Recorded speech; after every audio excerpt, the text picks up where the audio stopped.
My name is Keith Kruegar. I'm CEO of the Consortium for School Networking, or CoSN, and we're a professional association for district technology leaders. I'm going to be talking about the principle for learning number 5, learning including turning information into knowledge using multiple media. What do we mean by that? Well, when I was growing up, the challenge of learning was in fact finding information. We had a scarcity.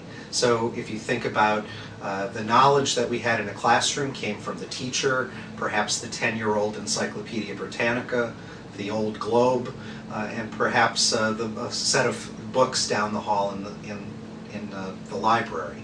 That's no longer the challenge of today. When we brought the internet into the classroom, we suddenly have a scarcity of knowledge is not the challenge, but rather to provide the skill set for students to really succeed in today's world. Students need to understand that finding information isn't the challenge, it's rather what does the information tell us, how to become critical thinkers, how to evaluate the biases from which they come, to evaluate whether the source is providing accurate information. The whole set of digital skills that are needed for students to succeed for life and in career, in higher education. The same is true for teachers. We need teachers who are using digital tools that also are understanding new ways of teaching and learning and are constantly improving the craft of learning.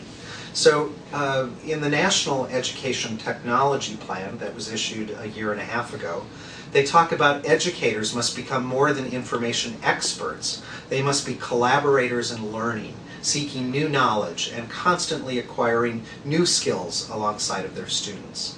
That's the vision for what we have.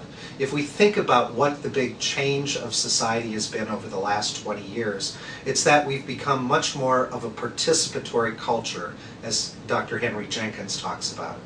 What we need to start thinking of is what does a participatory learning environment look like? And that's what principle number 5 is all about.